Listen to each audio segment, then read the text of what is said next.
Hello there. This is Paul Glumaz once again, and this is being brought to you by General Welfare Presents.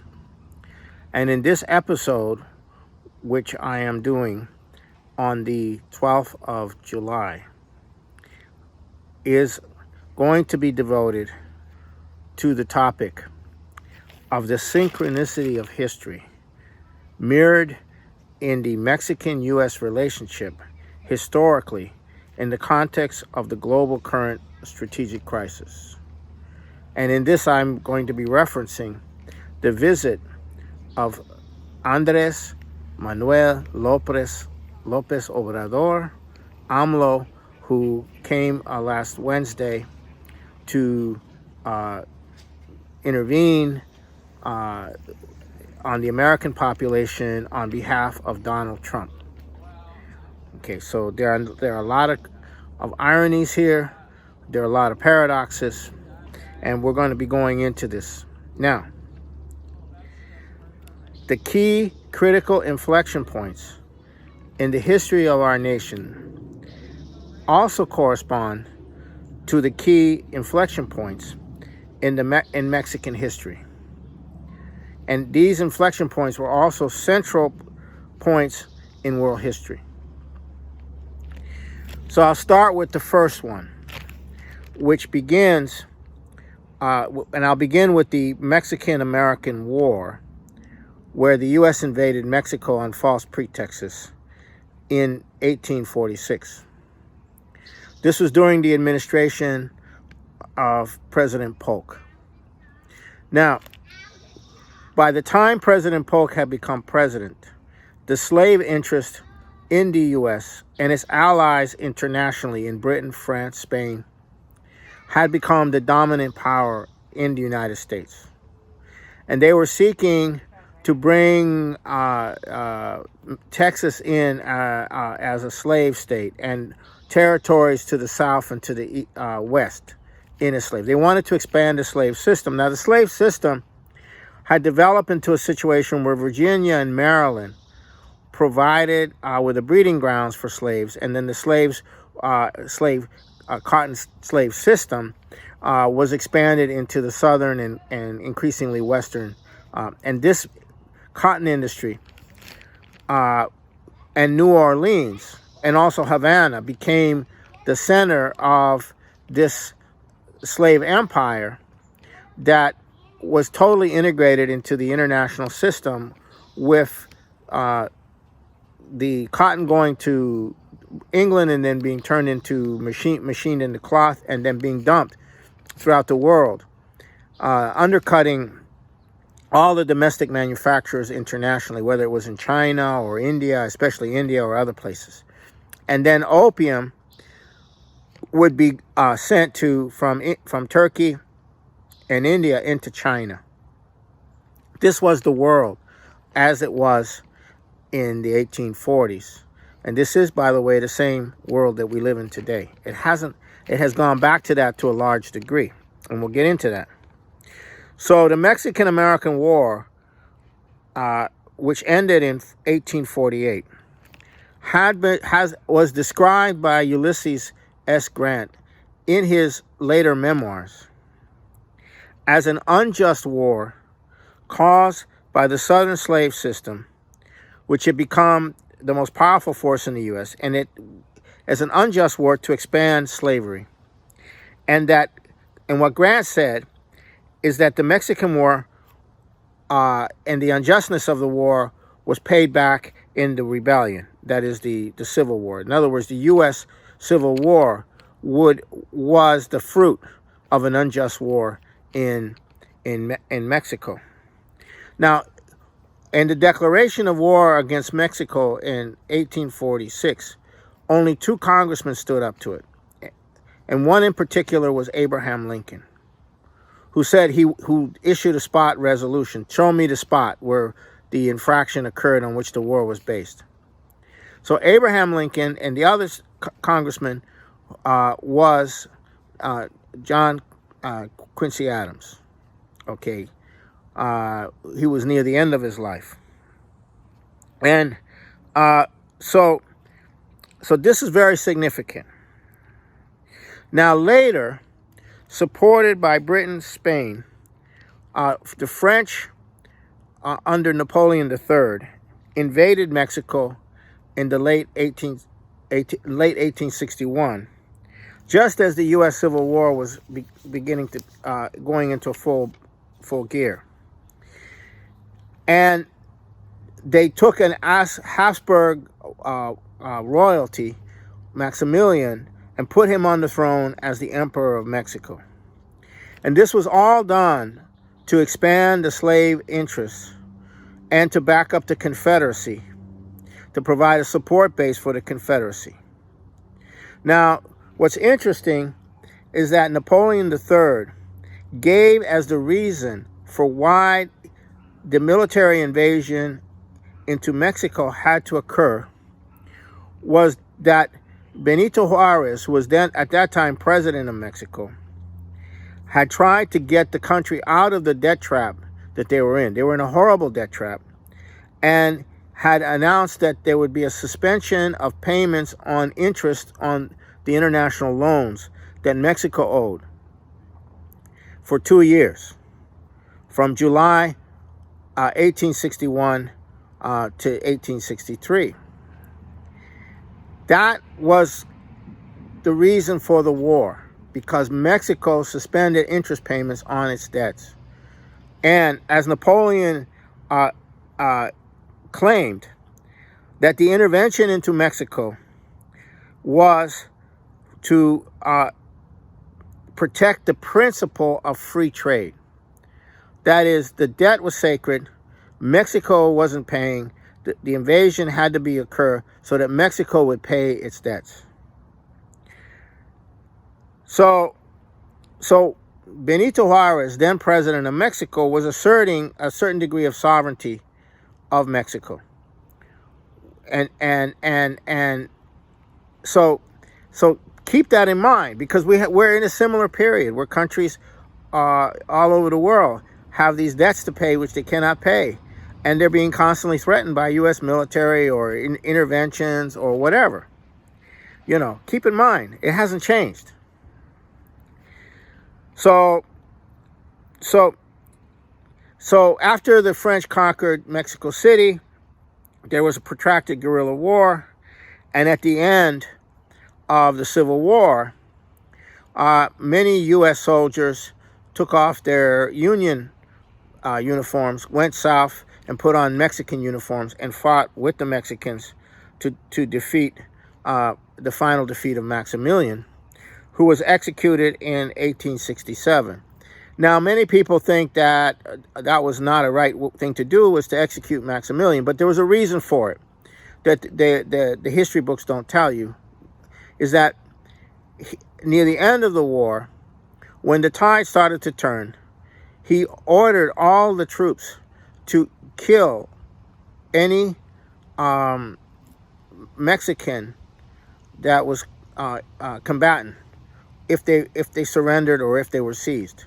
So he was ordering the mass execution of all of the prisoners of war, and that was the crime that led to his execution. Now, this intervention by the French was done on behalf of the entire European aristocracy and oligarchy, who also would have intervened in the South had it not been for the U.S. alliance with Russia, which sent its navy into the New York and San Francisco harbor and threatened the war in Europe if there was an open intervention by the French, the British, and the Spaniards on behalf of the Confederacy. So it is the alliance of Juárez with Lincoln, which is at the center of this larger than civil war.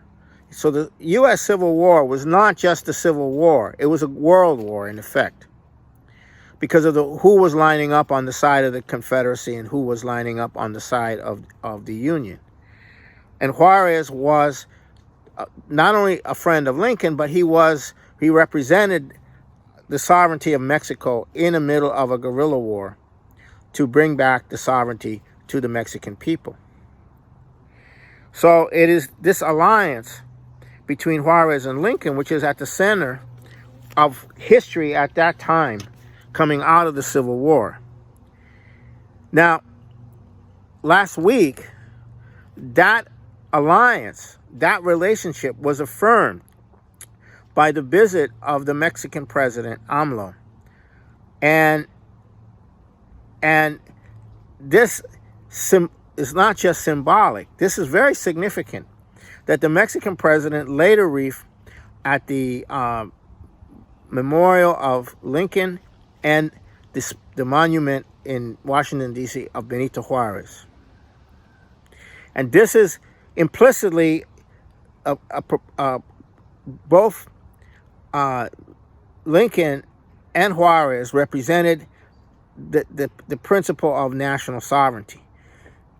And the meeting, the summit between Donald Trump and AMLO was about reaffirming that sovereignty, the sovereignty of the United States and the sovereignty of Mexico. Now, you have to think about that. Okay, you have to think about that. Okay, now, so I'm going to now, so in AMLO's address to the American people, he emphasized this Lincoln-Juárez relationship. And he also emphasized the relationship between another latter Mexican patriot, General Lázaro Cárdenas, who nationalized the foreign oil concessions. And despite the hollers and screams of the international financial community and Wall Street, General Lázaro Cárdenas, the president of Mexico, was supported by FDR. So AMLO also indicated that was another crucial relationship that he was saying. And at his address, he said to the American people, "I am here to express to the people of the United States that their president, meaning Trump, has behaved with kindness and respect. You have treated us just as we are, a country and a dignified people, a free, democratic, and sovereign people. Long live the friendship of our two nations." And he also said that Mexico now is not being treated as a colony, but is being treated as an equal. Think about that. All the hysteria around Trump. And what do you have? You have the president of Mexico, who most people claim is a leftist and a socialist, is holding Trump up as a model for how sovereign nations should respond to each other. Now, there is a very extensive Lyndon LaRouche relationship to all of this. And I'm going to take you back to 1982. What had happened is that Mexico's ambitious industrialization efforts in the late 60s and in the 1970s were hit by a massive financial assault. When the dollar ceased to be a fixed exchange system, a floating exchange system, but it really accelerated when the interest rates were raised in the United States by Paul Volcker to the 20% level. This caused a massive drain of capital from Mexico. And it also, the oil crisis also, and many other crises actually created a difficult time for paying the debt. Mexico was in a debt crisis by 1982. So was Argentina, so was Brazil. And this debt, like the previous debt that led to the period of Juárez, the international financial interests were determined to break these countries' sovereign conditions so they could loot those countries. And in this crisis, López Portillo, president of Mexico, whose presidency was ending in that year, in May, met with Lyndon LaRouche. And he met with Lyndon LaRouche, and LaRouche proposed that he do three things. One, that he's nationalized the banks. to stop the capital flight and establish exchange controls. And 3, that he launch a diplomatic offensive to bring Argentina and Brazil with Mexico to form a debtors cartel and threaten a moratorium on this illegitimate debt. Okay, and López Portillo went for it. He, on September 1st, when he gave his last State of the Union message, he had begun to nationalize the banks. He had sent the military in to audit the banks and establish exchange controls, and was in the process of putting together a debtors cartel, which did not succeed because of Brazil. Didn't go along. Now, on October 1st, Portillo addressed the United Nations, and this is a quote from his address. "But the most constant concern and activity of Mexico in the international arena is the transition to a new economic order. We have insisted that the entire gamut of economic and social relations of the developing countries and the industrialized world must be transformed. The reduction of available credit for developing countries has serious consequences, not just for them, but also for production and employment in the industrial world. Let us not continue in this vicious cycle. It could be the beginning of a new medieval dark age without the possibility of a renaissance. Let us make what is reasonable possible. Let us recall the tragic conditions in which we created this organization, that is the UN, and the hopes that were placed in it originally." So this is that is now in that situation. LaRouche wrote a paper for Portillo, for Mexico, called Operation Juárez. This is the synchronicity of history. It's coming back into the summit between AMLO, the president of Mexico, and the president of the United States. Now let's take a look at who AMLO is. Okay. He became the mayor of Mexico City in the year 2000. And he launched a presidential campaign in 2006 with a party called the PRD, which was not the institutional party nor the right-wing PAN. And he probably won the election, but it was stolen. And there was a huge situation around that. But that's not why I'm saying this. I'm saying this. In 2012, he ran again. And again, he lost. And there were issues on that one, too. So he decided, after losing the 2012 election, to create his own party, not rely on pre-existing parties that he was a part of. Because these institutional parties had become corrupt. And they were... and having to make deals with them was a big problem. So what he did is he created his own party, Morena, which is called the Mobilization for the Regeneration of Mexico. Okay, meaning make Mexico great again. Essentially, that's really what it really means. And this is before Trump said, "Make America great again." So now all the leftists and socialists wanted to come in and be part of his party, and he didn't.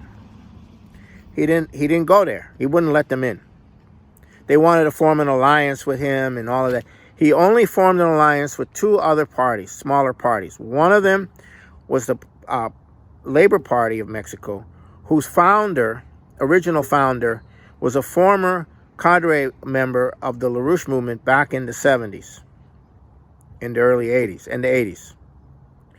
Okay. Cecilia Soto.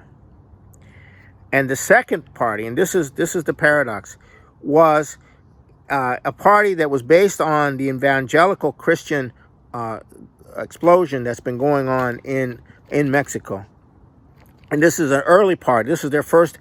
They're just starting to get involved in the electoral politics. and they are considered right-wing, yet they joined with AMLO. And the reason AMLO brought them in is because they're not corrupt. They're new. They haven't been institutionalized, and they represent the poor, because the evangelical Christians in Mexico are very poor. There's no money there. The Catholic Church doesn't really care that much about poor people in Mexico, so the evangelical Christians are there. So that won by a landslide.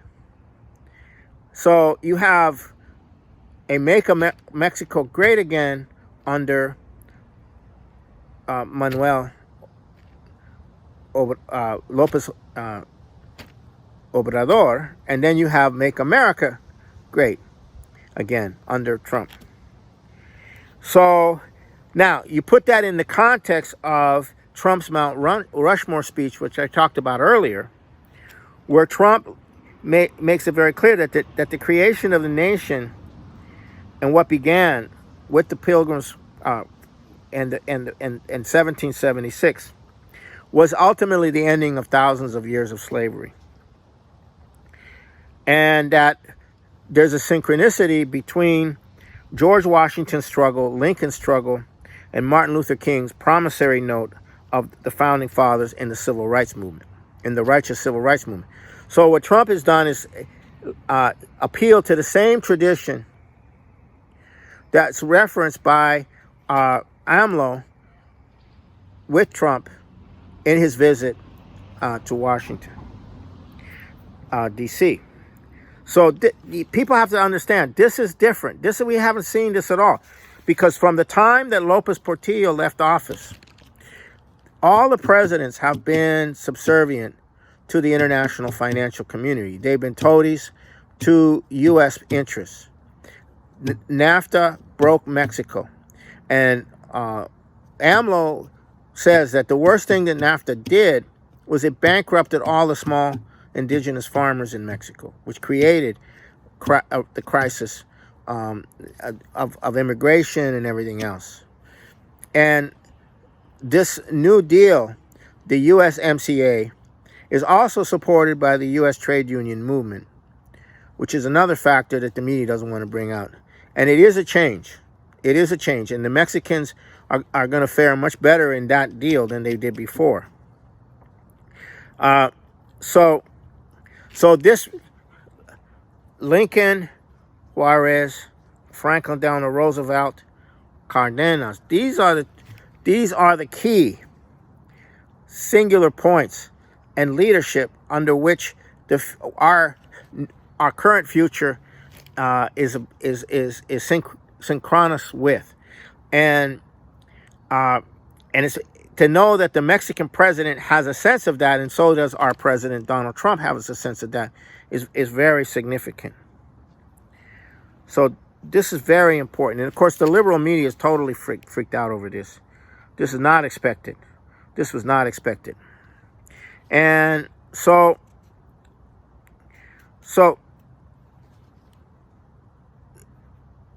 this has also to do with this idea of history. What history are we talking about? And if you it's the same history. It's slavery versus sovereign nations and a free people. Economic slavery versus the right to develop. It's the same history going back to the time of the Civil War to now. The same international financial community. And we're coming to a head on that in the coming period, because there's a systemic crisis in this financial system. But there's no possibility of hope for humanity if there's no solution, there's no alternative economic policy to that systemic crisis. And of course, this is where LaRouche. But the LaRouche factor is very significant in Mexico. And this was during the time that LaRouche was involved with the administration of Ronald Reagan. So there is that echo in this whole relationship. And then from there, from the takedown of the financial system and the move towards a new architecture, you also have the potential to deal with the entire drug trade. And it's not just the Mexican drug trade. Our troops are in Afghanistan for a reason. They're there to protect the opium trade. The reason we're there is to defend the drug trade. We're not there for any other reason. Why have we been there for 2 decades? To defend the drug trade. That's why we're in Afghanistan.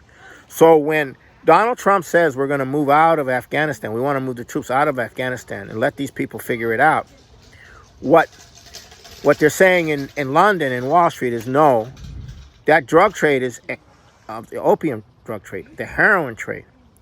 That is very important to our financial system. And we cannot allow Donald Trump to be able to do that. So that's why they have this whole thing about the big scandal about Russia paying for scalps, U.S. military scalps, when in reality, it's all BS. It's about protecting the drug trade. So we are moving in that direction, and there's more to come.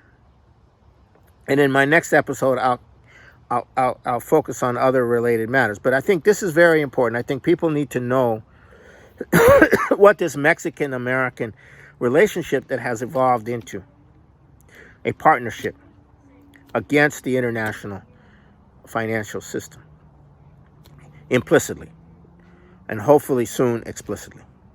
And the ghost of Juárez and Lincoln and the ghost of Lyndon LaRouche are very much in the middle of that.